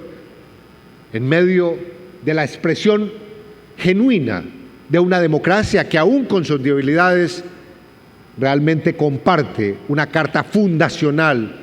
nuestra Constitución, basada en esos valores y principios democráticos. Estamos en esa mesa de negociación porque se crearon esas condiciones desde la democracia. Y estamos en esa negociación sobre la base del reconocimiento del conflicto armado en Colombia y sobre la base de que es poner fin al conflicto a través de un proceso de negociación donde la dignidad esté en el centro de la discusión. Pero también, con toda responsabilidad, nos estamos preparando para lo que los técnicos han dado en llamar el posconflicto, que francamente nosotros quisiéramos llamarlo la construcción de la paz y la construcción de la convivencia. ¿Y qué es lo que ha significado ese esfuerzo? Primero, identificar cuáles son los principales y más importantes desafíos en materia política. El primer reto alrededor de la construcción de la paz y el posconflicto es la conceptualización política de lo que eso significa para los colombianos. Y la verdad, habría que decir aquí delante de todos ustedes que Colombia es una nación muy singular en esta realidad nuestra, vigente hoy, en este momento. Cohabita el conflicto interno, el posconflicto y la normalidad en un territorio. No seremos una nación que sale de manera homogénea e integralmente del conflicto al posconflicto. Aquí hay tres realidades que realmente cohabitan y que marcan diferencias territoriales. El segundo reto político en la conceptualización de la construcción de la paz es acercar la visión de dos mundos fracturados en lo que uno podría llamar una brecha abismal entre el mundo rural y el mundo urbano. Qué duda cabe que para los habitantes, para los colombianos del mundo urbano, este conflicto parece lejano y distante y parece simplemente el ruido en la selva, en la profundidad de esa Colombia rural entre militares y guerrilleros. La verdad, nuestro reto y desafío hoy es traer los dividendos de la paz para poner fin al conflicto al mundo urbano y señalar que también la paz traerá dividendos para ese mundo urbano y no solamente para las víctimas de esa Colombia profunda y rural. Y el tercer reto es realmente hacer un llamado en términos políticos para que la inclusión social participativa signifique el fortalecimiento de capacidades ciudadanas. Qué duda cabe igualmente que una democracia es directamente proporcional a la capacidad del ejercicio ciudadano y a la plena identificación de ese ciudadano en relación con sus derechos, sus libertades, pero también sus obligaciones de transformar y construir una nueva realidad. Cuando hablamos de posconflicto, estamos indicando que en el caso colombiano hay por lo menos tres líneas que habría que identificar. La línea temporal, y técnicamente, para este caso en concreto, Estamos diciendo que poner fin al conflicto con las FARC significa que desde agosto 26 de 2012, cuando se firmó el Acuerdo General de La Habana, que delimitó y acotó los ejes temáticos de esa negociación, Colombia debería comenzar en esa línea temporal de posconflicto lo que hemos llamado el alistamiento de su institucionalidad y de la sociedad para prepararnos y no inmovilizarnos esperando la firma del acuerdo. Una segunda línea de ese eje temporal tiene que ver con la etapa llamada de transición, con una etapa que tiene que ver con los 12 a 18 primeros meses con posterioridad a la firma del acuerdo. Distintas aproximaciones de lecciones aprendidas de procesos en el mundo señalan que lo que no se haga en esos 12 a 18 meses para cambiar la realidad de la violencia y reemplazarla por la convivencia y la presencia institucional pueden llevar al fracaso a cualquier acuerdo. Y una tercera línea temporal para significar que lo que los colombianos esperamos es de manera muy rápida. Yo diría que en un horizonte de década y media, haber sepultado el conflicto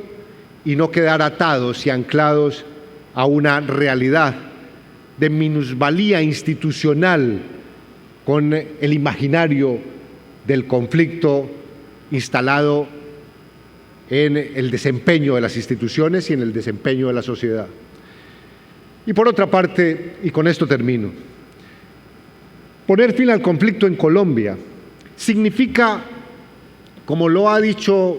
disculpen que lo mencione nuevamente el comisionado de paz, hacer en Colombia lo que hemos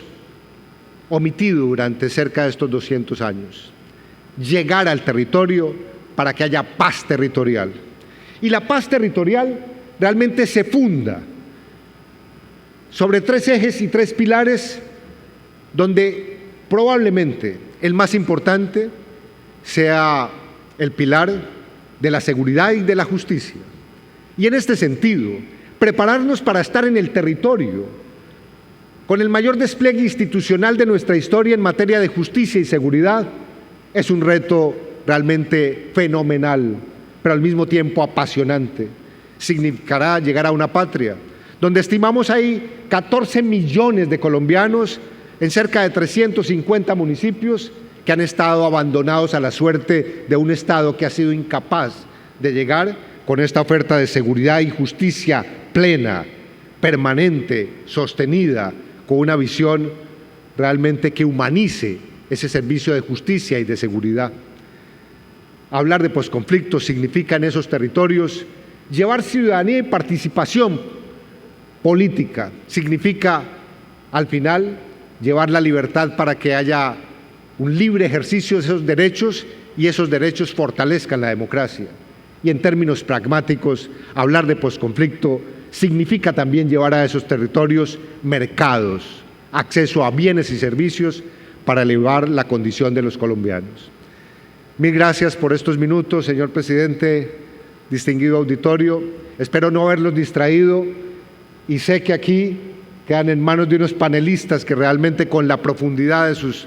ponencias y planteamientos iluminarán una discusión para nosotros, negociadores en La Habana, donde se da, digamos, desde el corazón de esa negociación, una señal de confianza, una señal de esperanza para el presente y los futuros de los colombianos. Muchas gracias.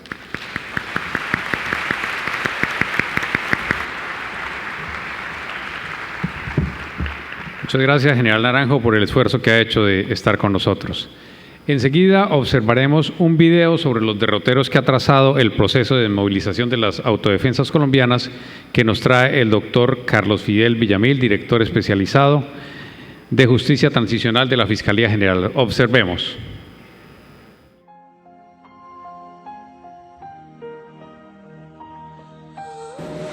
Colombia ha venido padeciendo diferentes ciclos de violencia que a mediados del siglo XX y una vez superada la fase de bandolerismo surgida a partir del asesinato de Jorge Eliezer Gaitán, desembocó en un periodo de violencia subversiva en contra del sistema de distribución de la tierra y la injusticia social, que estaba imbuida de las doctrinas comunistas, pero con enfoques ideológicos distintos idealizados por la Revolución cubana.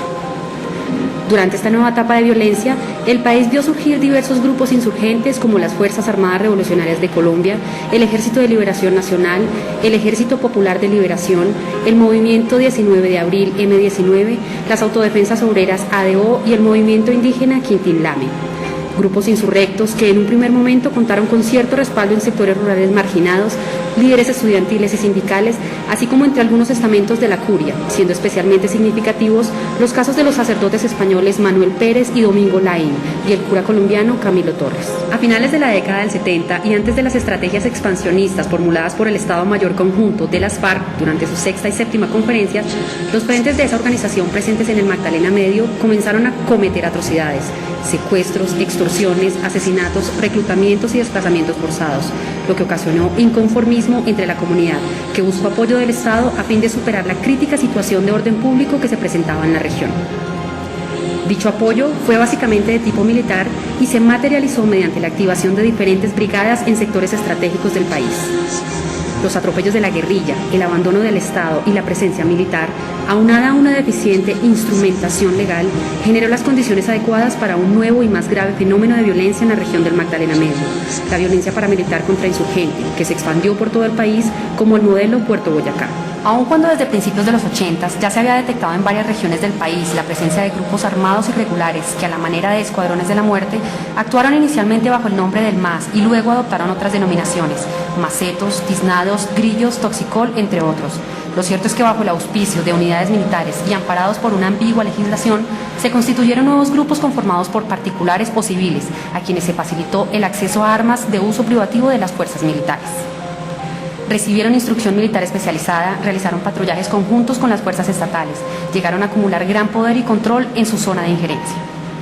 De ahí se deriva el nombre de paramilitares, con el que muy pronto fueron conocidos, pues aparte de actuar con el apoyo de ciertos sectores de las fuerzas militares, alcanzaron a ejercer ilegítima autoridad en el área bajo su dominio.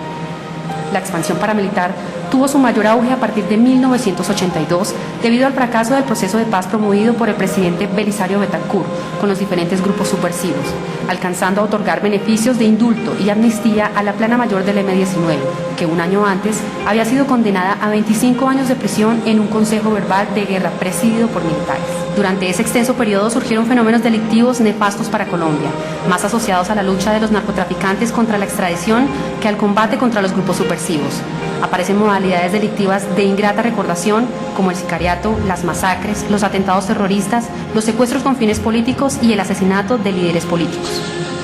La alianza con grupos narcotraficantes implicó una desviación del objetivo inicial de lucha contra la subversión. Para el año 1995 se fundaron las Autodefensas Campesinas de Córdoba y Urabá, y en 1997 se dieron cita a los jefes de 9 organizaciones paramilitares de distintos puntos de la geografía nacional para conformar las Autodefensas Unidas de Colombia, provistas de una dirección única y un Estado Mayor conjunto, y autodefinidas como un movimiento político-militar de carácter antisubversivo en ejercicio del derecho a la legítima defensa. Acercamientos entre el gobierno y las Autodefensas Unidas de Colombia. El día 26 de julio de 1998 se llevó a cabo la firma del Acuerdo de Nudo de Paramillo en Córdoba, producto de la reunión de representantes del Consejo Nacional de Paz del Gobierno Samper, miembros de la sociedad civil y las Autodefensas Unidas de Colombia. Mediante este acuerdo, se inició el proceso de acercamiento con las AUC y se adquirieron compromisos con el fin de buscar caminos de acercamiento, avance y construcción de escenarios posibles para llegar a un verdadero acuerdo de paz. Las Autodefensas Unidas de Colombia se comprometieron a que todos los grupos de autodefensas del país respaldaran y asumieran los compromisos, como el de adoptar las medidas de precaución necesarias para evitar involucrar a la población civil en confrontación armada. El 15 de julio de 2003, el Gobierno Nacional y las Autodefensas Unidas de Colombia, como resultado de la fase exploratoria adelantada entre las partes a partir del mes de diciembre del 2002, firmaron el Acuerdo de Santa Fe de Ralito, por medio del cual los grupos armados al margen de la ley se comprometieron a desmovilizarse gradualmente hasta desaparecer como grupo armado a más tardar el 31 de diciembre de 2005. Por su parte, el Gobierno Nacional se comprometió a adelantar las acciones necesarias para reincorporarlos a la vida civil. Unas semanas después, el Gobierno presentó un proyecto de ley que proponía penas alternativas para los grupos paramilitares que optaran por desmovilizarse. Fue el comienzo de arduos debates en el Congreso en relación con el castigo a imponer a los victimarios y la participación de las víctimas en el proceso, que terminaron con la expedición de la Ley 975 de 2005 o Ley de Justicia y Paz. Desmovilizaciones 2003-2006. El 25 de noviembre de 2003, en Medellín, se desmovilizó el primer grupo liderado por Diego Fernando Murillo, alias Don Berna, y el 15 de agosto de 2006 finalizó el proceso de desmovilización con el bloque Elmer Cárdenas de las Autodefensas. Según las cifras del gobierno, en total se desmovilizaron 31.671 hombres y mujeres. A partir de su postulación y la obligación de los paramilitares de contar la verdad sobre lo sucedido, el proceso de paz entró en una fase judicial, caracterizada por la cabal aplicación de la justicia y la reparación a las víctimas. Ley 975 de 2005. Los instrumentos jurídicos existentes no ofrecían una respuesta adecuada al fenómeno de violencia política del país, puesto que la legislación vigente, Ley 782 de 2002, solo posibilitaba la amnistía y el indulto para delitos políticos y conexos, cometidos por los miembros de una organización ilegal.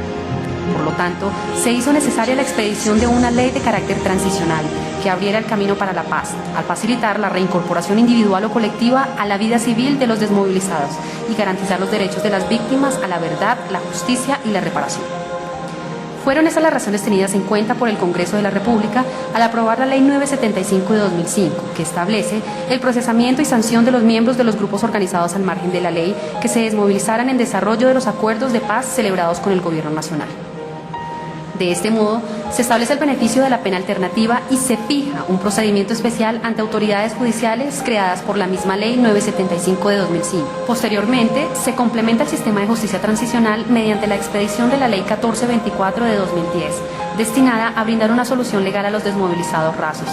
y la Ley 1448 de 2011, orientada a garantizar los derechos de las víctimas. Lecciones, avances y resultados. La aplicación de la normatividad contenida en las leyes 975 de 2005 y 1424 de 2010 constituyó un reto para quienes se involucraron en su ejecución, creando con su labor un ejemplo de justicia transicional único en el mundo, en materia de justicia, reparación, contribución a la verdad y participación de las víctimas. Conforme Decreto 016 y Resolución 0574 de 2014, se creó y organizó la Dirección de Justicia Transicional, asignándole los temas de reincorporación de miembros de grupos armados organizados al margen de la ley, por lo que en un eventual proceso de paz sería la facultada para adelantar los procesos que se deriven de allí. Los logros alcanzados por el sistema de justicia transicional en Colombia, fiscales, jueces y magistrados, son significativos y se ven reflejados en las siguientes cifras.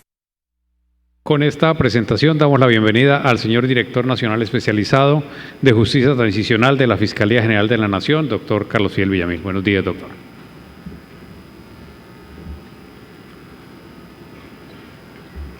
Buenos días para todos. Para mencionar los resultados y afirmar que el proceso de justicia y paz, regulado por la Ley 975, ha sido el comienzo que marcó derroteros, resulta necesario recordar las bases o fundamentos de esta, es decir, un proceso diseñado para un Estado social y democrático de derecho, en el cual se garantizó los derechos de las víctimas a la verdad, a la justicia, a la reparación y garantías de no repetición, por lo que podemos afirmar que la Ley de Justicia y Paz marcó derroteros siempre que haya aportado a los fines u objetivos mencionados. Esto se ha venido alcanzando, pues hoy vemos un proceso en el que las diferentes instituciones y organismos del Estado actúan: Corte Suprema de Justicia, magistrados de los Tribunales de Justicia y Paz en Bogotá, Barranquilla, Medellín y Bucaramanga, juez de ejecución de sentencias, Defensoría del Pueblo, Procuraduría General de la Nación, participación de las víctimas, postulados, unidad de víctimas, restitución de tierras, así como ONGs, todos tras una misma meta. ¿Cuál es esa? Conocer la verdad, reparar a las víctimas, verificar que cada uno de los postulados cumpla con sus compromisos a la ley, ya que las concesiones que se han hecho son de tal magnitud que demandan las mismas exigencias para sus beneficiarios. ¿En qué se ve reflejado esto? A partir del año 2012 y derivada de las reformas constitucionales y legales, la Fiscalía General de la Nación rompió paradigmas en Colombia en materia de investigación y judicialización de hechos, para lo cual incluyó en el ámbito interno los criterios de priorización, investigación en contexto e identificación de patrones de macrocriminalidad, acordes con los estándares internacionales. En armonía con esto, la Dirección de Justicia Transicional implementó lo que se denominó el Plan de Acción 2013, por lo que bajo estos mismos criterios priorizó las investigaciones contra 15 máximos responsables de las AUC, FARC y ERG, respecto de los cuales de manera transversal y acorde con la reforma señalada, se esclarecieron patrones de desaparición forzada, secuestro, desplazamiento forzado, reclutamiento ilícito y violencia basada en género, dando como resultado para esta primer fase la imputación de cerca de 7.000 hechos del conflicto, lo que representó el resolver la expectativa de justicia para cerca de 32.000 víctimas. Bajo esta misma dinámica, en el año 2014, y con la finalidad de consolidar el proceso de priorización, se incluyeron otras estructuras de las autodefensas como los bloques Centauros, Tolima, Héctor Julio Peinado, entre otros. Y para esta segunda fase se contó con la imputación de cerca de 7.500 hechos adicionales a los antes señalados y permitió asimismo garantizar los derechos y resolver situaciones de cerca de 16.300 víctimas. Todo esto condujo para que el año 2014 se hiciera el primer modelo de cierre de imputación por estructura, lo cual se adelantó con el mal llamado Frente Resistencia Tayrona, y debido a esta excelente experiencia en la imputación en contra de este bloque, resulta hoy la propuesta de determinación de cierre de estructura en desarrollo de la Estrategia de Paz de la Fiscalía General de la Nación, por lo que para el año 2015 se avanza en cierre de 6 estructuras paramilitares, con lo que se radicarán aproximadamente para el próximo mes de noviembre cerca de 16.700 hechos no judicializados con anterioridad en el marco normativo y que fueron cometidos por cerca de 301 postulados.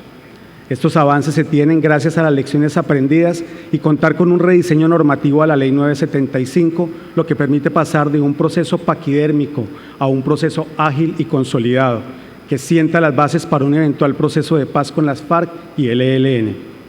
A través de este trabajo de fiscales e investigadores se ha llevado a cabo cerca de 15.100 versiones libres, se han confesado y se han esclarecido cerca de 58.000 hechos delictivos por parte de esos postulados. Asimismo, en las mismas versiones se han obtenido información que ha permitido compulsar cerca de 15.500 copias en contra de terceros como políticos, empresarios y agentes del Estado que presuntamente se involucraron con el accionar de dichos grupos. Para el año 2012 se contaba con cerca de 24.000 hechos imputados que se habían hecho entre el 2006 y ese año 2012. Con base en el plan de priorización ejecutado 2013-2014, se formuló imputación por cerca de 13.400 hechos adicionales. Ahora, con lo que se tiene proyectado de los 16.700 hechos, nos estamos acercando a cerca de 50.000 hechos que han crecido exponencialmente en estos avances del 2013 a 2015, permitiendo avisorar un cierre real en materia de imputaciones que no es más y nada menos que finalizar la etapa de imputación de hechos a los miembros postulados del paramilitarismo y que abren la brecha para obtener sentencias definitivas por estructuras que tuvieron injerencia en los hechos del conflicto. Es decir, que si tenemos en cuenta que se reportan cerca de 313.000 hechos que cometió el paramilitarismo, que conllevaron a la victimización de 381.000 personas aproximadamente, y con las nuevas dinámicas de imputación estaríamos cerca al 20% del total de hechos por imputar, lo cual, si bien es cierto, a la fecha es bajo frente al universo y al tiempo transcurrido, no se puede dejar de lado el crecimiento exponencial que en los últimos 2 años se han ampliado satisfactoriamente. Es decir, que al mantenerse esta misma tendencia, se estaría viendo un fin de proceso de justicia y paz del paramilitarismo muy cercano. Muestra de esto es que para el año 2012 se contaba con un número de 10 sentencias proferidas bajo la aplicación de la Ley 975, pero con el resultado del esfuerzo de magistrados, de tribunales y el trabajo armónico y articulado con la Dirección de Justicia Transicional, a la fecha se cuenta con 22 sentencias adicionales que cobijaron y resolvieron la situación de cerca de 18.000 víctimas a quienes se les garantizó a través de su derecho a la verdad, la justicia y la reparación. A título de ejemplo, dentro de las últimas sentencias, podemos encontrar 3 de ellas, macrosentencias, proferidas contra 3 máximos responsables como Luis Eduardo Cifuentes Galindo, Salvatore Mancuso Gómez y Arnubio Trana Maecha. Este proceso ha permitido la reincorporación de miembros de los grupos armados organizados al margen de la ley, y esto a quienes hayan cumplido con sus compromisos. Es así que a la fecha, más de 35 postulados a la Ley de Justicia y Paz se encuentran en libertad, haciendo efectivos los beneficios de sustitución de medida o de libertad a prueba. Dentro de estos casos relevantes podemos recordar el de Freddy Rendón Herrera, alias el Alemán, excomandante del Frente del Bloque Elmer Cárdenas, quien recobró su libertad el pasado 30 de julio. En este mismo sentido, y para quienes no cumplen con los compromisos de justicia y paz, la Fiscalía General de la Nación ha verificado si estos han cumplido o no dicho deber, motivo por el cual han sido excluidos 147 postulados. Se encuentra en trámite de exclusión 368 más, entre quienes se debe resaltar el postulado Eder Pedraza Peña, excomandante del Frente Mojana de las Autodefensas, además de 133 solicitudes pendientes por radicar. Dentro de los casos recientes se tiene el de Rodrigo Tobar Pupo, alias Jorge 40, quien fue excluido en junio del 2015 por no garantizar el derecho a la verdad, la justicia y la reparación de las víctimas y no asistir a las diligencias programadas por la Fiscalía. Los mismos resultados se deben resaltar en materia de búsqueda de desaparecidos, identificación y entrega de los mismos. Cerca de 5.000 fosas se han hallado, en las cuales se han encontrado aproximadamente 6.400 cuerpos, de los cuales cerca de 3.000 han sido entregados a las víctimas de dichos desaparecidos. En materia de bienes, estamos hablando de cerca de 5.000 bienes que terminarán redundando en el recurso para la reparación a las víctimas, pero dicho ejercicio no termina con la última imputación, pues la Fiscalía continuará verificando si dicha entrega fue real y efectiva, de tal forma que si algún paramilitar ha ocultado dichos bienes, será propuesta la terminación de los compromisos y por lo tanto cumplirán sus largas condenas. El proceso mencionado no solamente se está realizando en el cierre de los postulados señalados, sino también de aquellos que en la organización no contaron con un mando, sino que correspondieron a cometer delitos básicos como el concierto para delinquir, porte ilegal de armas, uniformes y equipos transmisores. Y esto gracias a que hoy la Fiscalía no responde a un esquema de emisión por procesos judiciales, sino de investigación por sistemas. Y esto se refleja en que 2 antiguas unidades, una de desmovilizados y otra de justicia y paz, que en otrora en pro de un proceso, ahora confluyen en una dirección que permite comprender el fenómeno paramilitar bajo la óptica de la justicia transicional. La Fiscalía General de la Nación, a través de la Dirección de Justicia Transicional, está preparada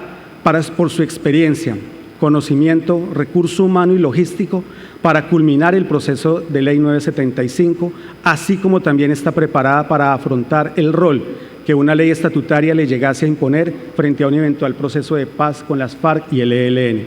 Y esto debido a que el decreto 016 de 2014 y en su desarrollo la resolución interna 574 de 2014 crearon y organizaron esta Dirección de Justicia Transicional, asignándole, además de las competencias actuales, la de asumir los actos de judicialización de quienes se llegaren a someter a la justicia en un eventual proceso de negociación en desarrollo del marco jurídico para la paz.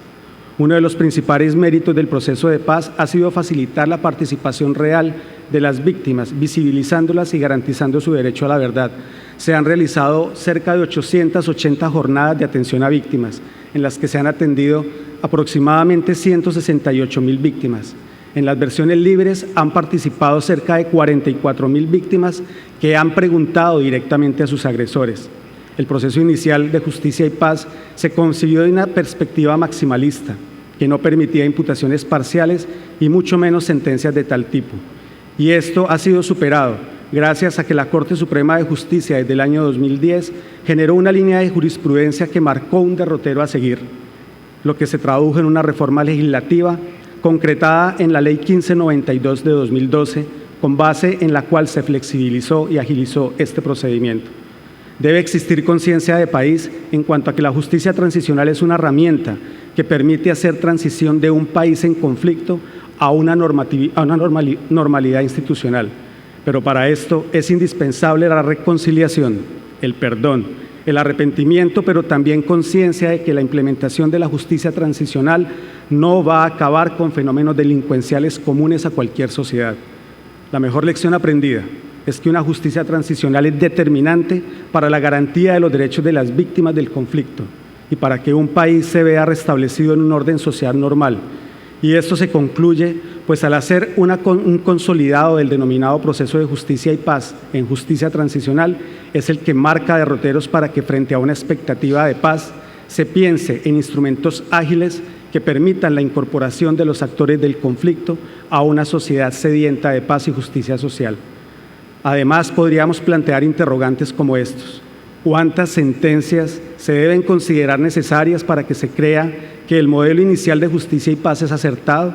Respondo afirmando categóricamente que hubiese bastado incluso con una,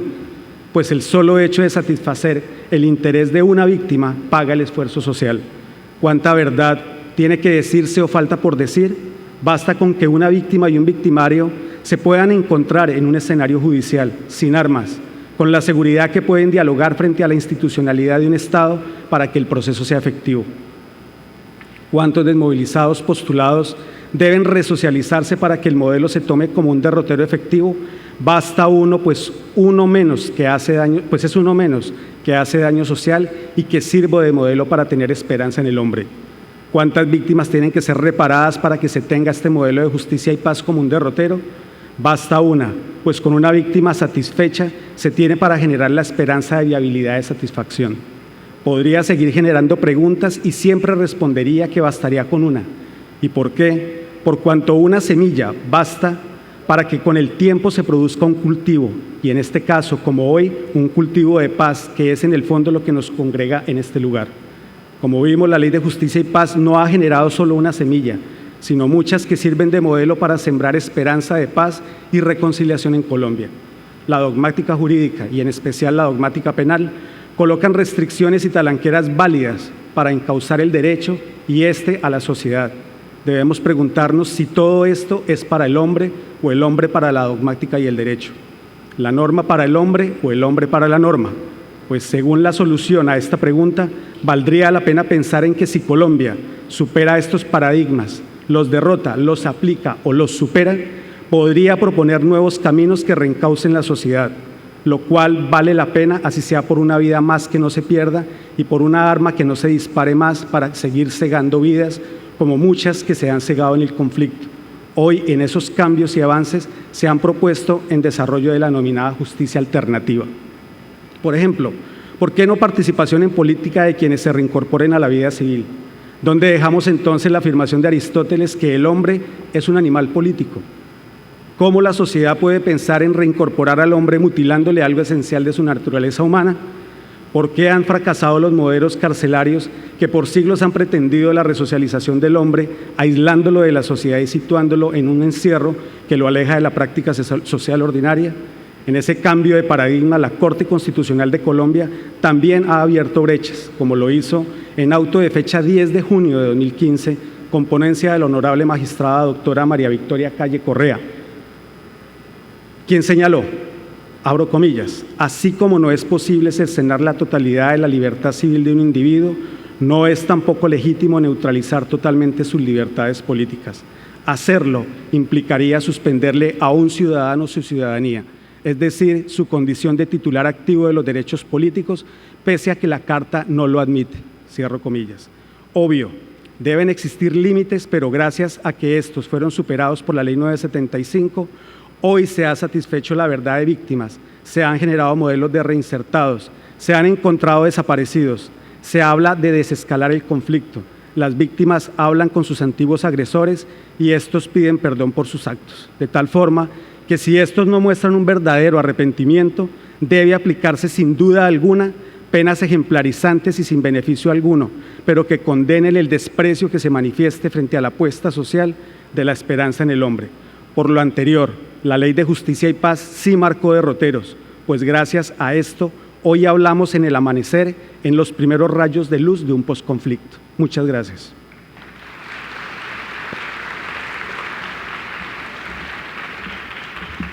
Muchas gracias, doctor Villamil, y muchas gracias a los participantes de esta mañana. Señor fiscal, muchas gracias por el apoyo que le ha dado incondicional a este encuentro.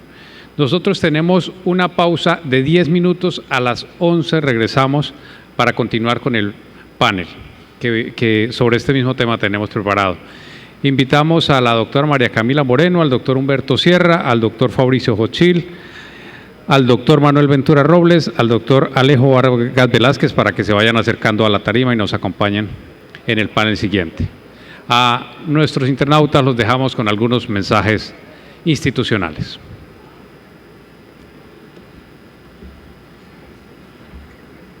Corte Suprema de Justicia,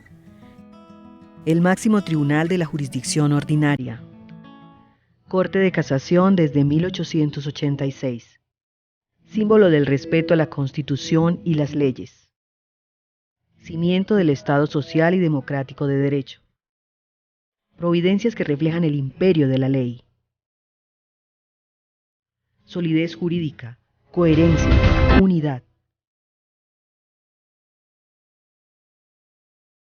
Igualdad de los ciudadanos ante la ley.